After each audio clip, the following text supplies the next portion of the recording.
देखिए, 15 मई को थाना टीपी नगर से एक महिला चली गई थी, जिनके बारे में उनके परिजनों द्वारा 16 मई को गुमशुदगी दर्ज कराई गई थी। 17 मई को उनका शव थाना रोटा के ग्राम से, जहां की वो रहने वाली थी, वहां से बरामद हुआ था। तत्काल शव की शिनाख्त की गई थी। सीसीटीवी के ट्रेल के आधार पर जिस भी व्यक्ति के साथ वो जाते दिखाई पड़ी थी, उसको गिरफ्तार किया गया था। प्रकरण में यह संज्ञान में आया था कि इनकी पूर्व से जान पहचान थी एवं आपसी विवाद को लेकर इस लड़के ने उनकी हत्या कर दी थी। इस लड़के का भाई और खेत का मालिक, जिन्होंने साक्ष्य मिटाने में इस लड़के का मदद किया था, उनको भी पुलिस ने अपनी तरफ से ही मुकदमे में नामजद किया था। इस मुकदमे की विवेचना क्षेत्राधिकारी ब्रह्मपुरी के द्वारा की जा रही थी। इनके द्वारा लगातार जो भी पीड़ित पक्ष है उनसे बात की जा रही थी। कल भी वो उनके घर गई थी और जितने परिजन हैं उनके द्वारा विवेचना पर संतुष्टि भी जताई गई थी, जिसके वीडियो साक्ष्य भी हम लोगों के पास मौजूद हैं। परंतु कुछ आपराधिक तत्वों के द्वारा, जिसमें कि एक व्यक्ति दिग्विजय सिंह भाटी, जो कि भारतीय किसान यूनियन BR अम्बेडकर गुट कोई अपने आप को उसका राष्ट्रीय अध्यक्ष बताते हैं, जो कि अमरोहा से, जिन पर 9 मुकदमे हैं, जिसमें मैं आपको बताना चाहूँगा कि SC/ST एक्ट का केस भी उनके ऊपर लगा हुआ है और वो अमरोहा से जिला बदर हैं। उसके अलावा नोएडा के एक रवि गौतम, जिन पर 4 मुकदमों का आपराधिक इतिहास हमें मिल चुका है, अन्य की जानकारी की जा रही है। एक अन्य व्यक्ति जिस पर राष्ट्रीय सुरक्षा कानून के तहत भी कार्रवाई की जा चुकी है। ऐसे व्यक्तियों के द्वारा भोले भाले लड़कों को, जिसमें कई नाबालिग लड़के भी शामिल थे, जिनसे हमने जब बात की तो उन्हें प्रकरण का ABCD कुछ भी नहीं पता था कि क्यों हमें यहाँ पर बुलाया गया है। उनको भड़काकर पहले सभी लोग शांतिपूर्वक कमिश्नरी पार्क में बैठे हुए थे। सभी अधिकारियों द्वारा उनसे वार्ता की जा रही थी। उनसे ये भी कहा गया था कि जिसको भी ज्ञापन देना है या जो भी विवेचनात्मक बिंदु आप चाहते हैं वो हमें लिख के दे दीजिए। उस पर कुछ लोग राजी भी थे, लेकिन इन आपराधिक तत्वों के द्वारा उन्हें भड़काकर कलेक्ट्रेट के गेट के सामने रोड जाम की गई, जिससे आने जाने वाले लोगों का आवागमन बाधित हुआ। जितने अधिकारीगण हैं उनका आवागमन बाधित हुआ।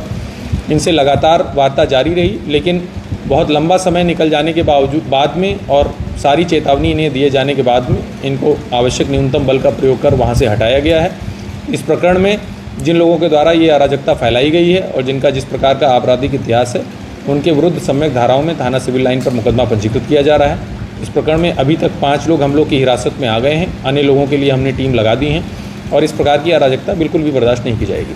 सर, आए दिन यहाँ पर इस तरह के धरने प्रदर्शन और गेट रोकना होता है, तो क्या कोई मैसेज देना चाहेंगे कि बिना मतलब में लोगों को भड़काया ना जाए? देखिए, मेरा सिर्फ इतना कहना है कि यदि किसी को कोई समस्या है, हम लोग लगातार जन सुनवाई में बैठते हैं और सारे साक्ष्य जो भी चीज़ें हैं, यदि किसी सरकारी कार्मिक की गलती सामने आती है तो उस पर भी मुकदमे पंजीकृत किए जाते हैं। लेकिन ये बात आपकी सही है कि थोड़ा सा इधर बीच कई लोगों के द्वारा इस प्रकार के कुत्सित प्रयास किए गए हैं।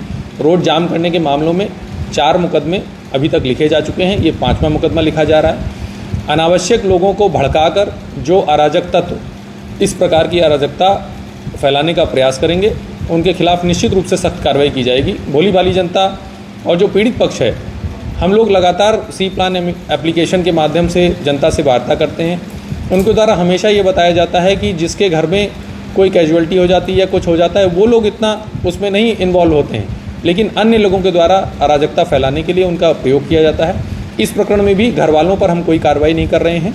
जो इस प्रकार के अराजक तत्व हैं, जिनके ऊपर पहले से भी मुकदमे पंजीकृत हैं और जिनका ये अगर हम कहें कि एक धंधा सा बन गया है कि इस प्रकार का जाम लगाएंगे और दलाली करेंगे, उन पर निश्चित रूप से हम लोग अभी भी और भविष्य में भी सख्त से सख्त कार्रवाई करेंगे। सर, पीड़ित परिवार को बहला फुसला करके कुछ लालच दिया गया था लाइसेंस और मुआवजे को लेकर के, ये भी सड़क जाम किया गया? जी, इसके बारे में भी हमारे पास ऑडियो रिकॉर्डिंग और सम्यक साक्ष्य मौजूद हैं कि कुछ लोगों द्वारा जो पीड़िता का भाई है उसे लगातार प्रलोभन दिए जा रहे थे, कई प्रकार के प्रलोभन दिए जा रहे थे।